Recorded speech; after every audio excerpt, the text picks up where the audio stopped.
I can't believe this happened. This is the most surprising transformation I've been a part of. This beautiful vintage wedding dress was sadly improperly stored and now is yellow due to oxidation, pink due to the off-gassing of the shoulder pads, and rusty from the metal buttons. We start by removing the buttons so we can properly clean the dress, and the first step is a sodium perborate bath. Now, what you're about to see is a rare occurrence that doesn't happen very often. As soon as the dress hits the water, a mysterious black stain shows up out of nowhere. This is called an invisible stain. Now, we're not sure what it was, but after a 2-hour sodium perborate bath, the black and pink are almost completely gone. This dress is then wet cleaned. Now, wet cleaning is not like washing clothes at home. It's a specialized cleaning process where we control variables, things like the water temperature, agitation, and use very specialized detergents and conditioners to prevent a dress like this from being damaged. Once cleaned, Bill examines the dress again. While it looks good on camera, the stains are still visible to the naked eye. We also know that this dress is supposed to be bone-colored, and we're not quite there yet, so Bill moves on to the next step. He makes a second bath, but this time he's using a peracetic acid and soaking overnight.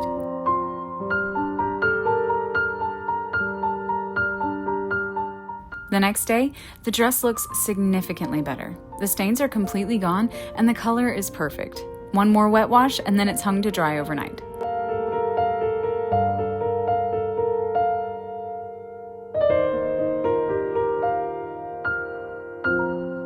Just look at the difference. From age to perfection, this dress is like new. All the stains are gone, and now it's on to finishing. First, Bill starts by hand ironing the sleeves. This process is done in 2 parts. The bottom portion of the sleeve is ironed first, before moving on to the upper half.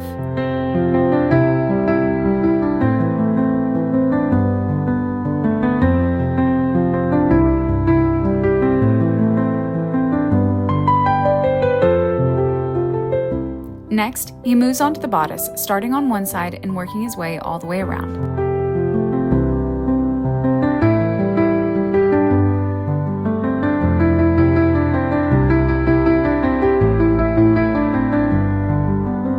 Then, Bill moves the dress over to the utility press. The thing about wedding dresses is that you always press from the innermost layer and work your way out. So, he begins with the lining. He applies steam while misting the fabric before hand pressing it with an iron.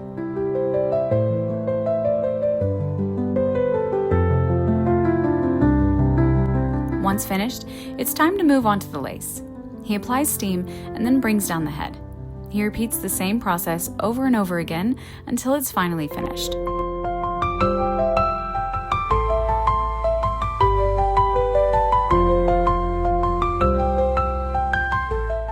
But before boxing the dress for long-term storage, Bill has to install all the new buttons.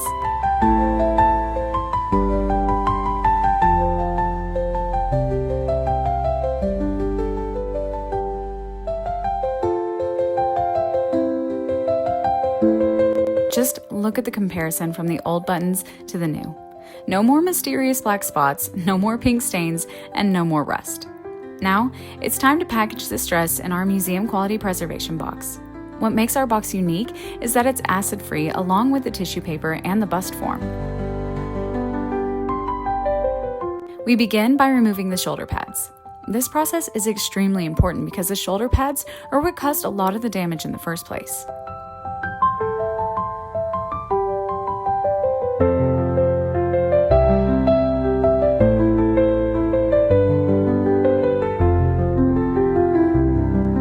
Once finished, Bill starts by lining the acid-free tissue paper under the dress and in between the folds to prevent hard wrinkles from forming over time.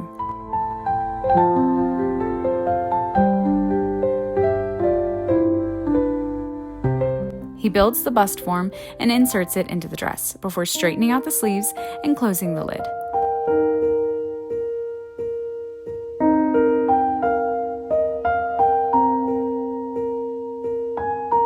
The last step is the muslin slip. This acts as another layer of protection for the dress.